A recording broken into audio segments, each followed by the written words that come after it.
Bismillahirrohmanirrohim. Assalomu alaykum aziz dindoshlar. Alloh subhanahu va taolo barchalarimizni o'zini hidoyatida sobit qilsin. Har kuni ey Robbim qalbimizni hidoyatda, to'g'rilikda, diningda sobit qilgin deb Allohdan so'rab turishligimiz zarur bo'ladi. Azizlar, bir yigit kelib Payg'ambarimiz Muhammad Mustafa sallallohu alayhi vasallamga aytdilarki, yo Rasululloh, ota-onam vafot etib, ikkalalari ham vafot etib ketgan. Bularni hayotli vaqtlarida xizmatlarni qildim, qilolmadim. Ko'p tijorat ishlari bilan atrofda bo'ldim. Hozir endi qanday qilsam bularni oxiratlari obod bo'ladi, manzillari jannat bo'ladi deb savol qiladi. Shunda Payg'ambarimiz sollallohu alayhi vasallam aytdilarki, ey o'g'lim, ota-onangni rozi qilishligi uchun 4 ta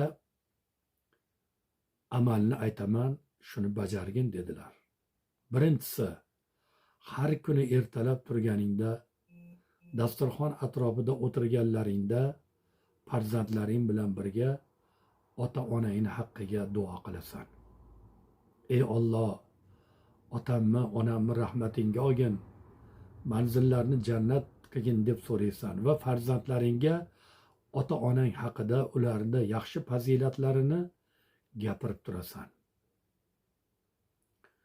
Ikkinchisi, har kuni bittami, 100 tami, 1000 tami Astag'firullahallazi la ilaha illa huval hayyul qayyum va atubu ilayh. Shu kalimalarda, istig'forlarda aytib, ularning haqqiga baxshida qilib, gunohlarini kechirilishligini Allohdan so'raysan. Uchinchisi, ahdini bog'laysan. Ahdi nima yo Rasululloh? Ahdi shuki, ota-onadan keyin aka-ukalar, opa-singillar bir-birlaring bilan mehr-oqibatli bo'lasizlar. Ota-onadan keyin aka-ukalar orozlashib, uzilishib, xabar olmasdan gaplashmay yursa, shu farzandlar ota-onasini qabriga o't qalagan bilan barobar bo'ladi. Mehr-oqibatlik, siyli rahamlik bo'lasizlar. Va 4-tinchisi, otang avlodi bilan, onangni avlodi bilan bordi keldi qilasan. To'y tadbirlarga, marosimlarga aytasan, ular aytsa borasan. Chunki otangni avlodida otangni hidi bor, onangni avlodida onangning siymosi, hidlari bor dedilar.